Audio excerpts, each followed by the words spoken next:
시간 성도의 자부심이라고 하는 귀한 제목으로 하나님 말씀을 전하실 때 큰 은혜가 되기를 원합니다. 강사님 나오실 때 할렐루야로 환영하겠습니다. 할렐루야! 할렐루야!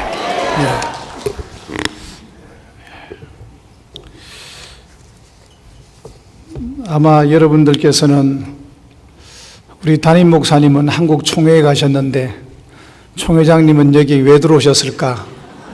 아마 그러셨을 겁니다.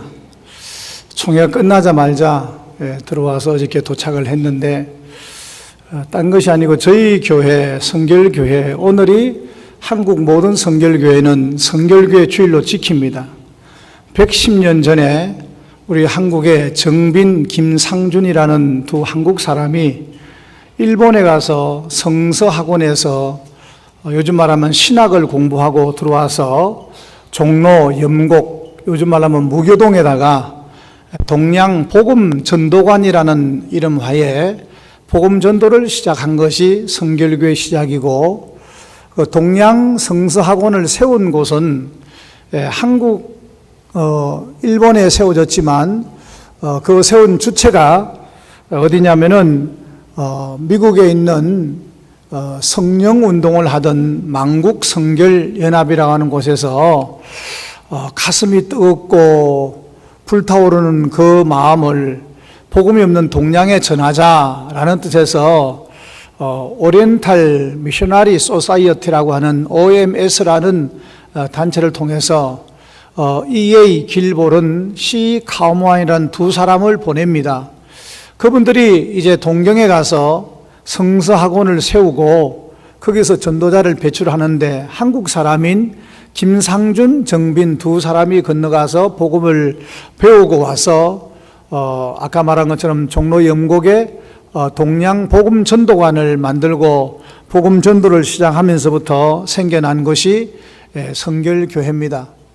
그분들이 와서 복음을 전하는데 너무 열정적으로 전하고, 그 당시 마침 하나님께서 1907년에 한국에 평양 대부흥을 통해서 부흥의 불길이 붙는 것을 보게 하셔서 그 두 선교사님이 선교의 본부를 한국으로 옮기게 됩니다. 그 두 사람이 바로 E.A. 길볼은 C. 카우먼 두 사람인데, 두 분은 원래 감리교의 목사님이셨습니다. 그래서 한국에 선교하러 오셔가지고 이제 한국 땅에 복음도 전하고 서울신학대학교도 세우는데 공헌을 세우시고, 그런 과정 속에서 E.A. 길볼은 목사님의 아들도 한국 땅에서 OMS 대표를 하시고 서울신학대학을 세우는데 크게 기여하시고, 그 손자도 마찬가지로 이제 에드윈 길볼은 엘마 길볼이라는 선교사님 계셨는데 한국 땅에서 참 크게 선교사로서 기여를 하십니다. 마침 그 손자인 엘마 길볼은 목사님이 5월 초에 소천을 하셨습니다.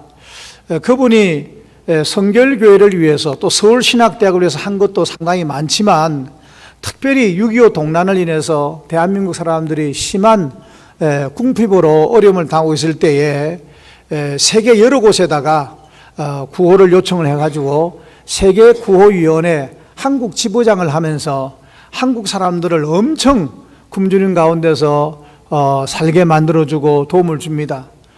그래서 우리 한국에서 외국인에게 줄 수 있는 최고의 훈장을 제일 먼저 받으시기도 하셨고요. 훈장을 많이 받으셨습니다. 또 한국에 온 선교사 중에서 역대 훌륭한 선교사님 5분을 뽑을 때에 우리 잘 아는 언더우드 아펜실라 목사님과 함께 이 엘마 길볼은 선교사님이 5대 선교사 중에 한 분으로 뽑힐 만큼 탁월하게 한국을 위해서 일하셨습니다. 그래서 어제도 이제 그 추모 예배를 마치고 그 따님이 자기 아버님 모시던 그 거실에서, 아버님 쓴 서재인데 필요한 책들을 다 가져가라고 그래서 거기서 책들을 좀 많이 이렇게 해서 박스에 집어넣고 배로 이제 붙이기로 하고, 고르는 중에 보니까 이승만 대통령하고도 이렇게 흑백 사진으로 보니까 찍은 사진이 있더라고. 대담하는 사진이, 한국을 구호하는데 구호 대표자로서 찍은 사진도 있고 참 훌륭한 일을 많이 하셨어요. 그래서 27일 어저께 추모 예배를 드리기 때문에 부득불 한국 교단을 위해서 일한 게 많기 때문에 총회장인 제가 총회를 끝마치자 말자 밤늦게 총회를 마치고 새벽에 나와서 비행기를 타고 부랴부랴 와서 비행기표를 여행사에다가 맡기고 보니까 들어올 때는 시카고로 들어오는데 나갈 때는 애틀란타로 나가도록 그렇게 비행기가 표가 끊어져 있어요. 그래서 애틀란타 왔으니까 여기 와서 예배드리고 가야 되겠다라고 했더니 저만 들어온 게 아니고 서울신학대학을 세우는데 공헌을 세우셨기 때문에 서울신학대학교 총장인 노세영 박사님하고 교무처장하고 저하고 3명이 들어왔습니다. 저는 이제 우리 잔스크릭 교회 와서 예배를 드리게 됐고, 우리 총장님은 또 섬기는 교회 가서 예배를 드리게 됐고, 또 교무처장 박명수 박사님은 베델리 교회, 이 교회 부목사님 잠이 계셨던 이혜진 목사님 교회 가서 오늘 예배를 드리게 됐습니다. 어쨌거나 총회장이 되고 첫 번째 이제 저희 교회에서 예배를 드려야 되는데, 아마 저희 교회에서는 총회장 된 것 때문에 대대적으로 환영하고 예배 드리려고 잔뜩 준비했는데 제가 여기 와서 예배 드리는 바람에 조금 그렇긴 합니다만은, 그래도 미국 와서 아주 은혜로운 교회로 소문난 우리 잔스크릭 교회 와서 예배드리게 된 것이 저에게도 참 기쁨이고 영광이고 은혜입니다. 한번 따라 하십시다. 성도의 자부심. 예. 우리가 성도입니다. 그런데 여러분들은 신앙생활을 하면서 참 나는 신앙생활을 하기를 참 잘했다, 정말 행복하다, 나는 성도라고 하는 것에 대해서 자부심을 느낀다. 혹시 여러분 그렇게 마음을 먹고 계신지, 아니면은 에휴 오늘도 주일인데 또 안 나가면은 목사님 전화할 거고 전사님 신방할 거고 그러니 그냥 집에 있으면 또 뭐하나 그냥 교회나 갔다 와야지 그러고 오셨는지 혹시 모르겠습니다. 그러나 여러분 그렇지 않습니다. 여러분이 지금 혹시 바른 어떤 판단을 못 내려서 그런 생각을 한다 하더라도 우리 성도라고 하는 이 신분이 보통 신분이 아닙니다. 단순히 교회에 나오면은 교인일 수는 있어도 여러분들이 정말 하나님을 아버지로 예수님을 구주로 믿는 사람은 어떤 사람입니까? 중생하고 거듭난 하나님의 백성, 그래서 중생 성결되어진 성도입니다. 성도는 여러분들 미국 사람들, 미국 시민권은 미국에서 책임을 져줍니다. 그래서 세계 곳곳에 재난을 당할 때에 정부가 우리나라, 이 미국의 시민권 가진 사람들을 갖다가 구하고 보호하기 위해서 그 행하는 조치를 보면 얼마나 대단합니까? 마찬가지로 여러분들이 성도라면은 하나님의 백성이고 하나님 국민이기 때문에 하나님이 책임져 주시는 백성인 것을 믿으시길 바랍니다. 여러분들은 누구죠? 하나님의 백성입니다. 하나님의 자녀입니다. 하나님이 책임져 주실 줄로 믿으시길 바랍니다. 예. 오래전에요, 일본의 기무라 아오마츠 목사님이 미국에 초청을 받아가지고 미국을 다니는 중에 나야가라 폭포를 구경하게 됐습니다. 일본에 없는 너무나 웅장하고 멋진 폭포를 보면서 감격이 넘쳤습니다. 그래서 그냥 하나님을 찬양하고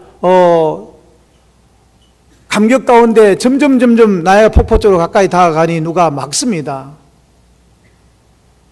왜 막느냐고 그랬더니 들어가는 입장료를 내라는 겁니다. 그래서 이분이 깜짝 놀라가지고, 아니 입장료라뇨, 우리 아버지 것을 제가 보러 가는데 무슨 입장료를 냅니까? 그러니까 이 관리하던 사람이 아래를 쳐다보더니, 당신 아버지 거라고요? 가만 보니까 까마짭짭하게 생기고 쪼맣게 생기니까 혹시 인디안 후손인가 해서 당신 아버지가 이 지역의 추장입니까?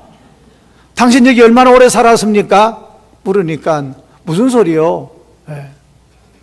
우리 아버지라는 것은 하나님을 말하는 겁니다. 하나님이 이 만물을 만드셨고 이 폭포의 주인이시고, 나는 하나님의 자녀인데 하나님 자녀인 내가 구경하는데 무슨 입장료가 필요합니까? 그랬더니 그 관리원이 아를 쳐다보더니 그분이 믿는 사람이었는가 봅니다. 당신 참 믿음 줬소, 들어가시오. 그래서 들어가서 구경을 했더니 그분을 초청해서 같이 다니던 미국 목사님이 그걸 보고는 그냥 배꼽을 잡고는 웃고는 이제 그 동네 가서 그런 이야기를 했습니다. 이분은 이 나야가라 폭포의 주인의 아들이시라고. 그래서 다음 주일날은 나야가라 폭포 주인의 아들 되는 분이 설교를 하실 거니까 그렇게 아시라고. 그랬더니 교회에서 플랜카드를 써붙였습니다. 이번 주일 설교는 나야가라 폭포 주인의 아드님이 설교하신다. 그래서 동네 방네 소문이 나가지고 나야가라 폭포 주인의 아들이면 도대체 어떻게 생긴 사람인가. 그래서 많이 몰려들었다는 이야기가 있었습니다. 사실 그 목사님은 나름대로 정말 당신은 하나님의 아들이라는 자부심이 충만했습니다. 그래서 나야가라 폭포를 구경하면서도 이것을 지으신 분은 우리 하나님이시고 우리 아버지시고 나는 그분의 자녀라는 그런 자부심이 분명했던 거죠. 여러분들이 교회를 다니면서 단순히 교회를 다니면 교인이지만은 여러분들이 예수 그리스도로 말미암아 내가 구원받은 하나님의 자녀라는 그런 자부심을 가져 있으면은 여러분은 하나님의 자녀인 것을 믿으시길 바랍니다. 여러분, 우리 기독교 신앙은 가장 큰 특징이 뭡니까? 믿음의 종교입니다. 믿음대로 되는 겁니다. 여러분들이 하나님의 자녀라는 믿음을 가지고 살아가면 하나님이 책임져 주실 것을 믿으시길 바랍니다. 그런데 교회 다니면서 하나님의 자녀라는 그런 확신과 자부심보다는 교인으로서 그냥 수양생활로 종교생활로 교회를 다니면은 그저 교회만 왔다 갔다 하는 사람이 되고 마는 겁니다. 오늘 본문에서는 다시 한번 우리가 어떤 성도인가에 대해서 다시 한번 일깨워주고 있습니다. 오늘 본문 1절 말씀을 한 번 더 우리가 다 같이 한번 읽도록 하겠습니다. 시작.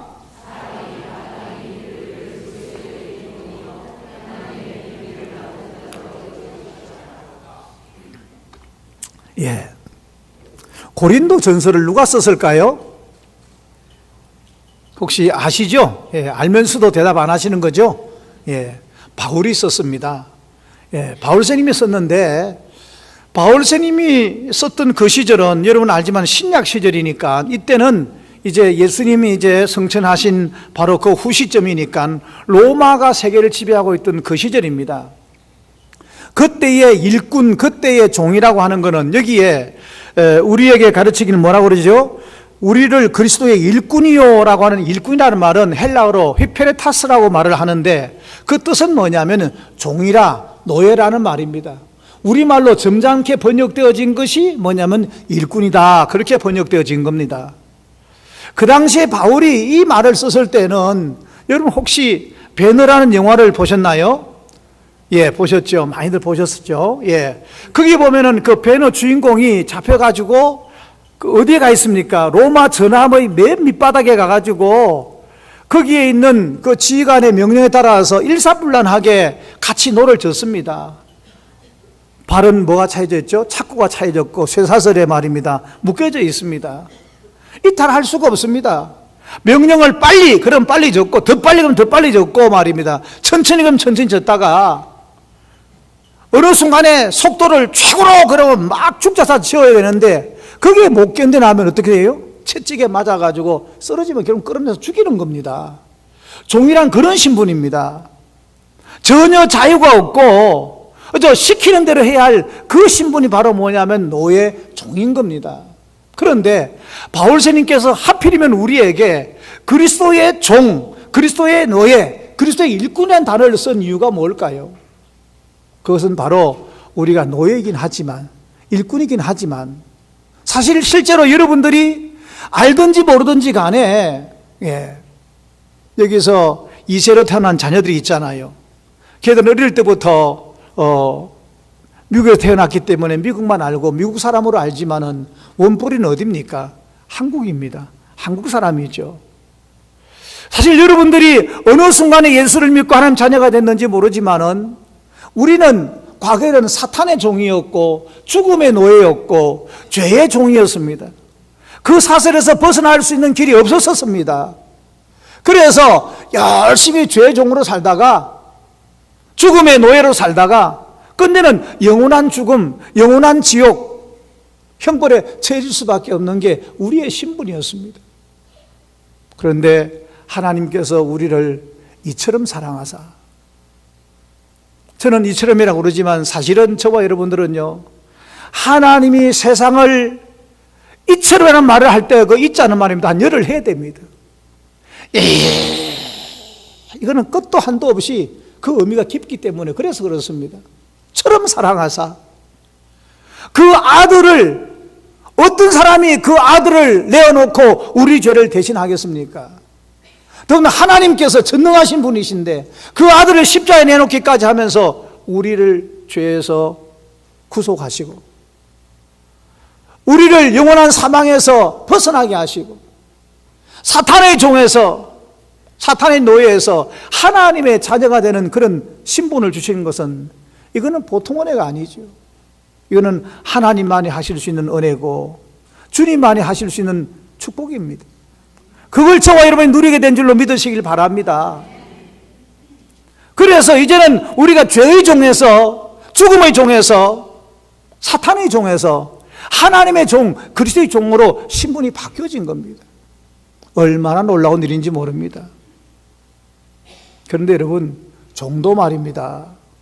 누구의 종이냐에 따라서 가치와 차원이 다른 거죠.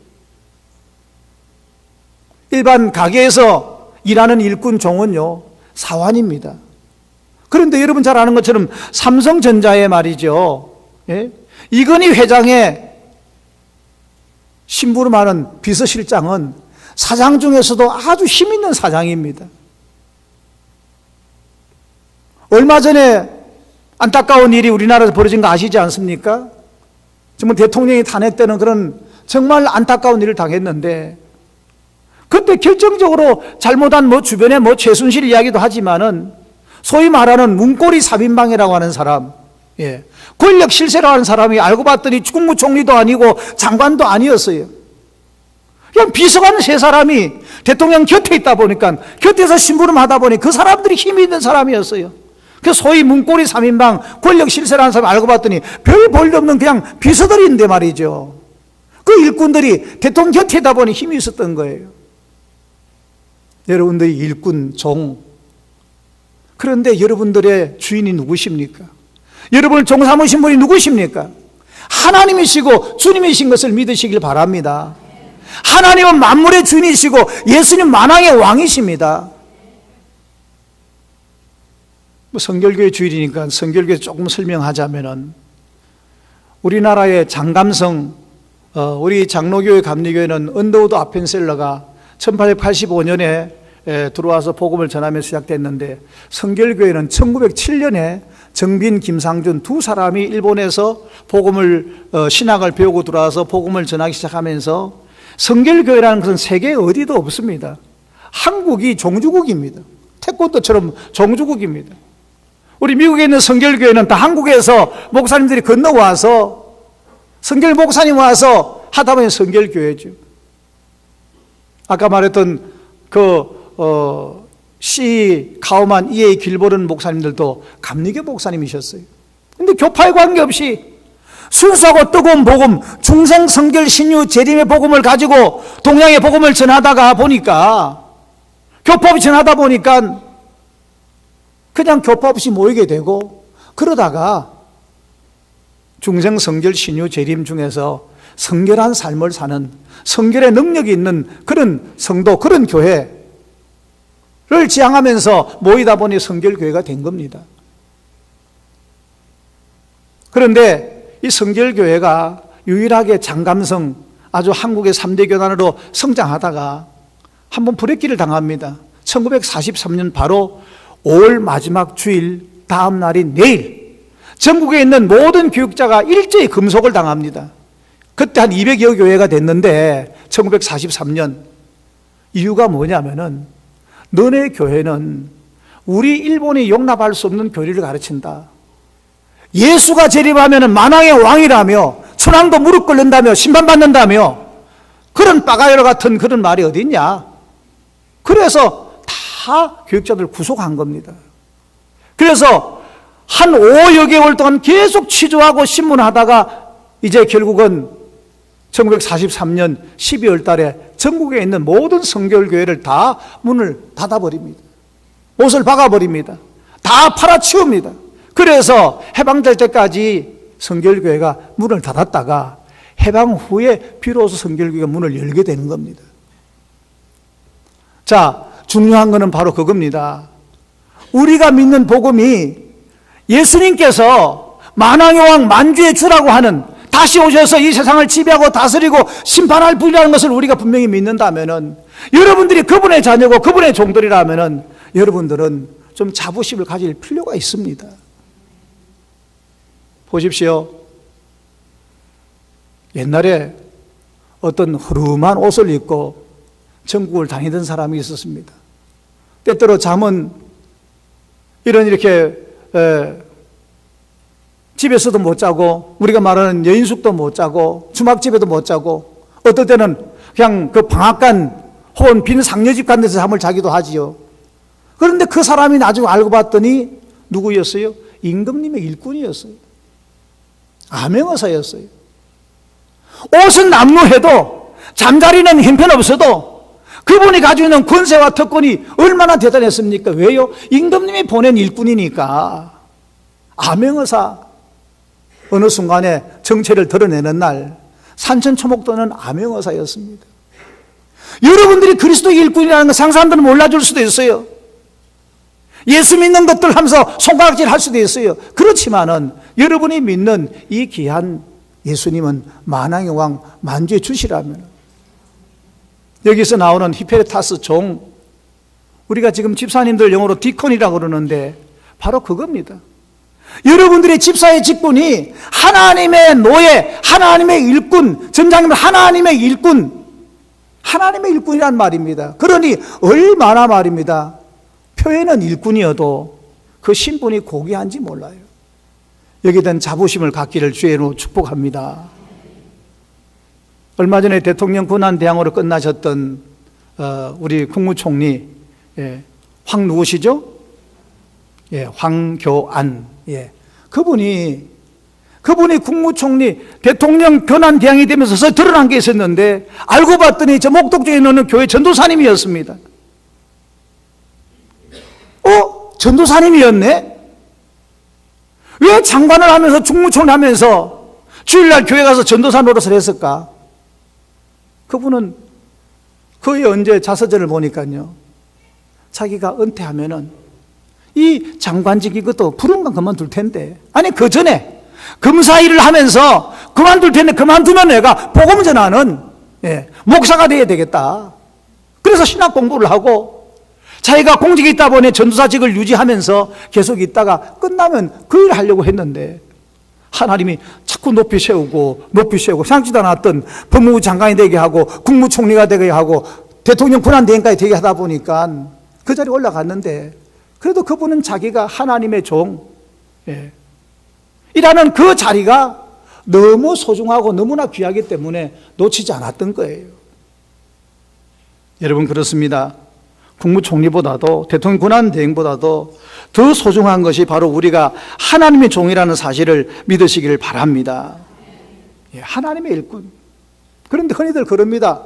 교회는 꾼이 세 종류가 있는데, 하나는 일꾼이고, 하나는 구경꾼이고, 또 하나는 회방꾼이다. 여러분은 어떤 꾼인가요? 회방꾼인가요? 아니면 구경꾼인가요? 아니면 일꾼인가요? 하나님께서 여러분들을 택하셨을 때에 하나님의 종으로 택하신 것을 믿으시길 바랍니다. 그러면 하나님 일꾼답게 자부심을 가지고 살면서 주님께서 기뻐하는 일이 무엇인가? 교회에서나 교회 밖에서나 하나님 일꾼한 사실을 잊지 않기를 주의 이름으로 간절히 축원합니다. 더욱이 우리에게 말하기를 사람이 마땅히 그리스도의 일꾼이요 하나님 비밀을 맡은 자로 여길지어다. 우리가 그리스도의 일꾼인데 더욱이 어떤 일꾼이냐? 하나님 비밀을 맡은 자라, 그렇게 말씀했습니다.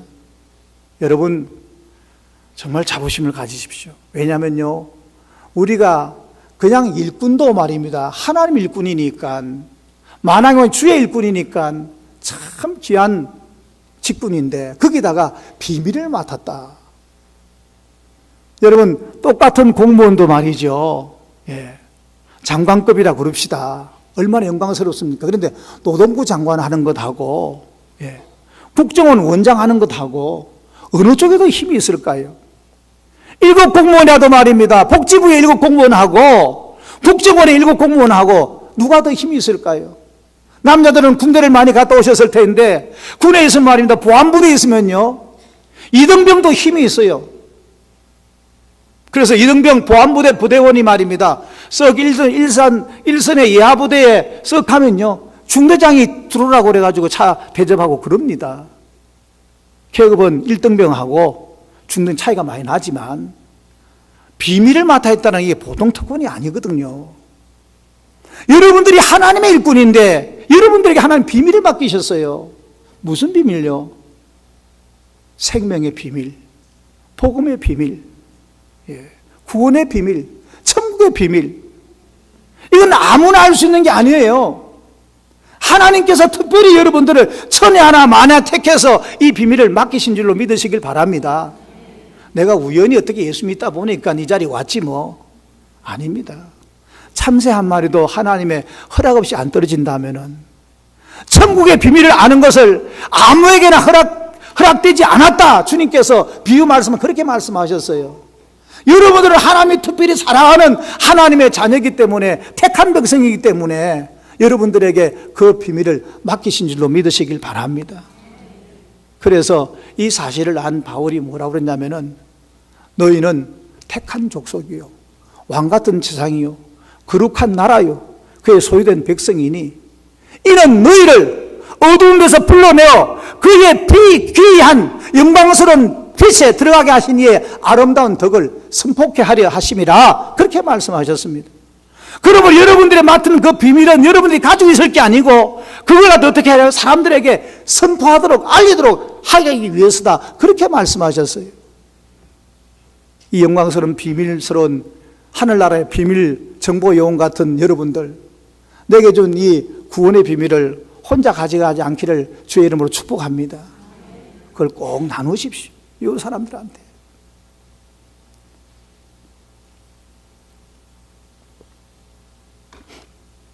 여러분, 우리나라에 6.25 때에 갑작스럽게 북한군이 쳐들어오면서 미처 준비를 못 해가지고 파죽지세로 밀려가지고 저 경상도 낙동강 전선만 마지막 체오보로 남아있을 때 유엔에서 이제 우리에게 파병을 해줍니다. 유엔군을. 그런데 와봐야 어떻게 해볼 도리가 없습니다. 이미 전선이 다 기울어졌습니다. 뭐 5분의 4, 나라의 5분의 4가 다 이미 적화돼 버렸습니다. 그때 메가드가 장하기를 인천으로 들어가서 중간에서 군인을 투입해서 적의 보급로를 차단하고 또 안팎에서 밑에서 위에서 공격하면은 이들을 쳐 부술 수 있고 그 힘 가지고 올라가면 되겠다. 그래서 인천 상륙작전을 하려고 그러는데 인천에 상륙작전을 하려니까 이미 북한군은 다 알고 있어요. 동해안은 물살이 세고 접안할 만한 그런 항이 없고, 그래서 많은 군대가 상륙전을 하면 인천 쪽으로 와야 되는데 그 자리는 이미 북한군들이 소위 말하는 귀례를 갖다 쫙 깔아놓은 거예요. 들어올 수가 없어요. 메가드가 상륙작전을 하겠다고 그러니까 모든 군사 전문가들이 다 반대를 했습니다. 군사작전에는 확률이 반만 돼도 안 한답니다. 실패하는데 이거는 반이 아니라 5,000분의 1 확률이 5,000분의 1 0.00002%밖에 안 되는 확률인데 이거는 할 수가 없는 겁니다. 그런데도 이 메가드가 결행을 합니다. 그 과정 속에서 우리나라의 켈러부대 대원, 첩보부대 대원 몇 명이 이 북한의 이 군사 그 핵심부에 들어갑니다. 들어가가지고 뭘 빼내느냐 하면 바로 인천 앞바다에 깔려있는 그 길에 그 해지도를 끄집어내는 겁니다. 그걸 끄집어내면은 자기들이 유일하게 비상시에 드나들 수 있는 통로, 기뢰가 없는 그걸 갖다가 알아내는 겁니다. 그래서 결국은 이 사람들이 이 북한 수뇌부 사무실에 들어가가지고 그걸 끄집어내 오죠. 그걸 결국은 메가드 장군한테 알려주고 메가더 군대는 그 사실을 알고 그걸로 들어와서 결국은 인천 상륙작전을 성공시키는 겁니다. 여러분, 비밀이 말이죠. 누구를 죽이기도 하고 살리기도 하고 너무너무 중요한 겁니다.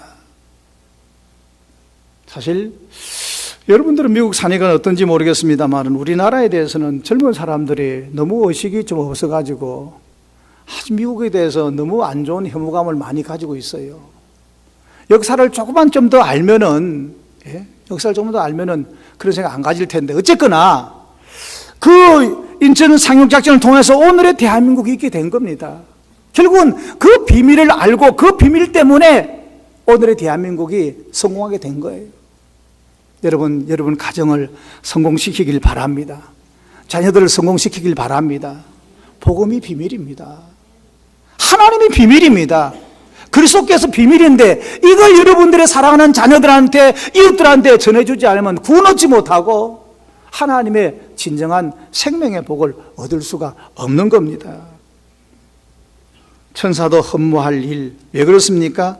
하나님 비밀을 우리가 알고 그 비밀을 전해줄 수 있기 때문에 그렇습니다. 우리가 하나님을 믿으면 하나님의 자녀가 되고, 하나님 자녀가 되면 하나님께서 우리를 그 자녀이기 때문에 책임져 주십니다. 그래서 성경 말하기를 그 아들을 주시니가 그 아들과 함께 이 모든 것을 너희에게 거저 주시지 않겠느냐. 하나님의 자녀의 특권은 대단한데, 여러분 그 비밀의 복음을 알고 누릴 수 있기를 주의 이름으로 축복합니다. 그리고 우리에게 권하는 말씀이 있습니다. 다 같이 2절을 한번 읽어보도록 하겠습니다. 시작.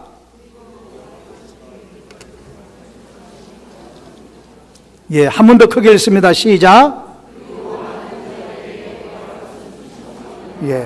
일꾼이라는 것은 일이 맡겨진 자를 말하는 거고 비밀이 맡겨진 자를 말하죠. 그런데 우리에게 요청하는 것은 충성이 우리에게 요구된다라고 말씀하고 있습니다. 그렇습니다. 오늘도 하나님은 충성된 자를 찾으시고 역사 속에서 충성된 그 사람을 통해서 하나님 뜻을 이루어 가십니다. 세계 역사가 뭡니까? 히스토리라는 것은 그분의 이야기고 그분의 섭리라는 말입니다. 이 그분의 섭리 히스토리는 그분의 마음에 든 자, 마음에 합한 자, 충성된 자를 통해서 이루어 가시는 겁니다. 여러분 세계 역사를 보면은 사실 어떤 경우에 보면은 별일 아닌 우연한 일로 인해서 역사가 요동치는 경우가 상당히 많이 있는데 그 모든 일에 하나님이 개입하시고 간섭하셔서 이루어진 일이지 그냥 이루어질 일은 없습니다. 다윗이 들에서 양을 치고 있을 때 자기 형들도 아버지도 다윗의 가능성을 알지 못했어요. 그래서 사무엘이 자기 집에 기름 부으러 올 때에 다윗들어 야, 넌 양 치고 있어. 양 보고 있어. 그래서 사무엘이 기름 부으려고 매일 형부터 보니까 잘생기고 똑똑해 보이고 훌륭해 보이고 기름 부으려고 하니까 하나님이 아니다 그러셨어요. 그 다음 기름 부으려 또 아니다 그러셨어요. 마지막까지 갔는데 하나님이 다 아니다 그러셨어요. 더 없느냐 그랬더니 막내가 있는데 지금 들여서 양 지키고 있어요. 하나님이 그를 불러가지고 그에게 기름 부어서 그를 세우셔서 오늘날까지 세계 역사를 좌우하는 사람들이 누굽니까? 유대인들입니다. 다윗의 혈통으로 태어난 유대인들이 세계의 역사를 갖다 좌우하는 여러분 아시지 않습니까? 미국 사니까 더더욱이 저 현실감 있게 체감으로 느끼지 않습니까? 사실 한국은 잘 몰라요. 그만큼 하나님의 일은 위대하고 놀랍고 비밀스러운데 쓰임 받는 사람이 쓰임 받는 겁니다. 여러분들이 그 일에 쓰임 받기를 주의 이름으로 축원합니다. 그런데 하나님께서 어떤 사람을 쓰시느냐? 충성된 사람을 쓰시는 거예요. 여전히 자기에게 맡겨진 일을 잘 감당하고 있는 이 다윗이 충성되니까 하나님 쓰시는 일꾼들 봐보십시오. 모든 사람이 다 충성된 사람을 하나님 쓰시는 겁니다. 미국의 철강왕이었던 카네기 씨가 그의 후계자를 발표하고자 했을 때 세계의 이목이 다 그에게 집중되어졌습니다. 자녀일까? 경영학 박사일까? 공학 박사일까? 아니면은 대주주일까? 그런데 그가 지목한 사람은 자기의 비서인 휘버라고 하는 사람이었습니다. 사람들이 깜짝 놀랐습니다. 자녀도 대주주도 철강공학 박사도 경영학 박사도 아닌 무명의 쉬브라는 사람이 후계자로 지목을 받으니까 물었습니다. 사람들이 어떻게 해서 그 사람을 후계자로 지목했습니까? 그랬더니 이 카네기 씨가 하는 말이 그는 언제나 거기 있었습니다. 이 회장이 출근하면 벌써 출근해 있고 무슨 일 늦게 퇴근하면 영혼이 언제나 남아있고 현장에 풀려서 가보면 거기 가 있고 저런 사람 같으면은 경영학을 전공 안 해도 철강공학의 지식이 적어도 회사를 운영해 나갈 수 있다는 거지. 한마디로 충성된 사람이었다는 겁니다. 그렇습니다. 여러분, 충성이라는 게 여러분 어렵게 생각하지 마십시오. 잔스크릭 교회가 여러분들 애틀란타에 소문난 교회로 이렇게 부흥이 많이 되고 있는데 여러분들에게 충성을 하라고 그럴 때 어떻게 충성하는 게 좋을까? 여러분, 충성 충자가 어떻게 이루어진 건지 여러분 아시지 않습니까? 맨 위에 뭐가 있어요? 가운데 중자. 밑에 뭐가 있어요? 마음 심자. 예. 다시 말해서 이 마음이 중심이 바로 서가지고 흔들리지 않는 그게 충성입니다. 여러분들이 처음 예수 믿을 때 감격스러웠던 그 마음 가지고 하나님을 향해서 중요하게 고백했던 그 마음이 흔들리지 않는 것, 내가 집사나 혹은 권사나 안수집사나 장로가 되었을 때 직분 받았을 때 가졌던 그 마음의 다짐과 결심이 흔들리지 않는 것, 그게 충성입니다. 하나님은 그런 사람을 사랑하십니다. 그래서 심지가 견고한 자를 하나님께서 평강에서 평강으로 인도하신다, 그렇게 약속하셨습니다. 우리나라의 근자의 큰 아픔 때문에 지금도 그 아픔이 계속되고 있는데 세월호 사건입니다. 지금 다 건져냈기 때문에 원인이 자세히 밝혀지겠습니다만은 지금까지 사이비 통상 카드라 하는 그 통신 말고요, 정통한 학설에 의하면은 왜 세월호가 침몰했느냐, 조사하니까 이제 더 밝혀지겠죠. 그럼 지금까지 밝혀진 원인 중에 가장 큰 원인은 뭐냐면은 배라는 것은 그 배의 맨 밑바닥에 중심을 잡기 위해서 평형수 물을 채웁니다. 물을 채워가지고 오뚜기처럼 말입니다. 파도 휩쓸려도 밑에 무거우니까 흔들흔들 하다가도 제자리에 서는 겁니다. 그렇게 배를 만들었는데 그 평형수가 무게를 차지하는데 화물을 더 많이 실으려다 보니까 평형수가 있으면 어떻게 돼요? 화물을 조금만 실어도 이게 점점점 배가 가라앉지 않습니까? 그러니까 밑에 물을 많이 빼고 그 위에다 화물을 많이 씹었어요. 많이 실은 건 좋은데 문제는 뭐냐면 화물을 결속을 안 했어요. 단단하게. 그래서 배가 지나가는 그 맹골 수도라고 하는 그곳에 가서 아주 물살이 세니까 배가 흔들리는데 밑에 들어있던, 밑바닥에 들어있던 이 화물, 선적하는 화물들이 철근도 있고 차량도 있고 엄청나게 많았었는데 그것들이 결속되어서 문제가 적은데 이게 결속이 안 되다 보니까 한쪽으로 휙 쏠릴 때 짐들이 후루룩 다 쏠려버리니까 그만 배가 침몰하고 만 겁니다. 지금까지 원인은 그렇습니다. 무슨 말이냐면 우리도 똑같습니다.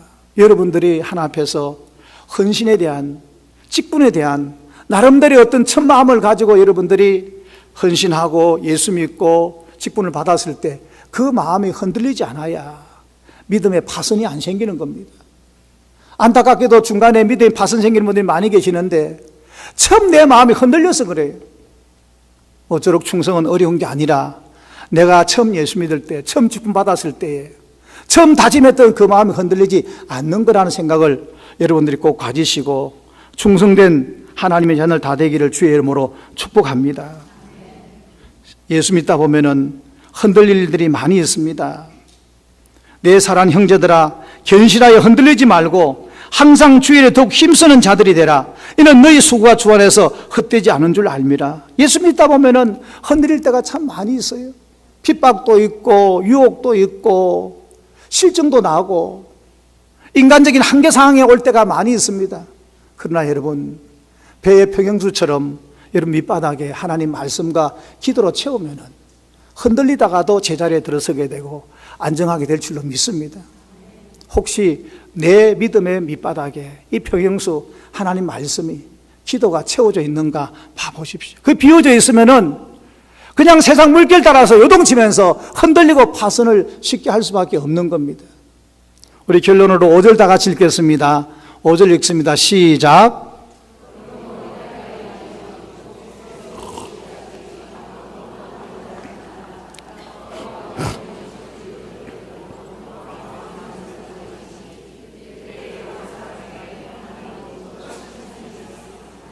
예, 그날 그때에 하나님께서 어두운 데서 감추인 것들을 드러내는 것처럼 하나님께서 각 사람에게 주실 칭찬, 상급, 축복이 있으리라 말씀하셨습니다. 여러분 그렇습니다. 충성에는 하나님의 약속이 있습니다. 하나님의 보상이 있습니다. 우리가 하나님의 일꾼으로서 자부심도 있고 비밀이 맡아야 특권도 있지만은, 그러나 우리가 충성되게 그 일을 섬겨 나갈 때 하나님 주실 그날에 D-Day, 그날이 무슨 날인지, 때때로 우리가 천국 가서 그 날일 수도 있습니다. 아니면 이 땅에서도 하나님 주실 그날이 있습니다. 어저께 문득 우리 이제 같이 온 분이 노생 총장님, 그분도 여기서 MDB를 공부했답니다. 이게 콜롬비아 대학 여기 있나요? 예, 여기서 3년 공부하고 해서 이 지역을 좀 잘 안다고 그러는데, 그 또 이제 교무처장 그분은 보스턴 대학에서 박사학위를 하신 분인데, 이런저런 얘기하다가 목사님 참 이상해요. 한국에서 보면 교회 목사님들이 참 어렵고 힘들게 목회하는데, 근데 자녀들 보면 다 잘 돼요. 참 이상하네요. 그래서 내가 그게 하나님의 약속이라서 그렇습니다. 여러분, 목사님의 자녀들이 한 약속이 아닙니다. 성경 말씀하시길 나를 사랑하며 내 계명을 지키는 자에게 자녀 1000대까지 은혜를 베풀리라 약속하셨습니다. 목사에게 약속한 것 아니고 하나님의 계명을 귀히 여기고 하나님 말씀 약속을 중히 여기고 이 믿음의 일꾼으로 비밀을 간직하면서 충성 살아가는 저와 여러분들이 동일하게 하나님이 그날이 오게 해주실 줄로 믿으시길 바랍니다. 그날이 자녀의 때일 수도 있습니다. 그날이 여러분의 때일 수도 있습니다. 그날이 천국일 수도 있습니다만은 분명한 것은 하나님 말씀은 1.1에게 변함도 없다라는 사실입니다.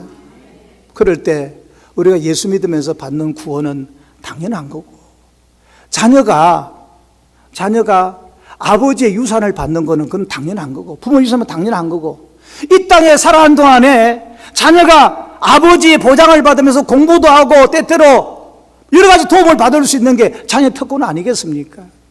하나님의 특권이 여러분들에게 임하여 있은 것을 여러분 믿고, 여러분 이제는 내가 하나님의 자녀 성도로서의 자부심을 가지고 나는 보장된 하나님의 은혜를 누리고 살 사람이다.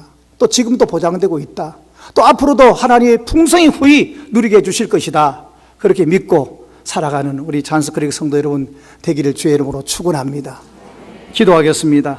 다 같이 우리 말씀을 시작하면서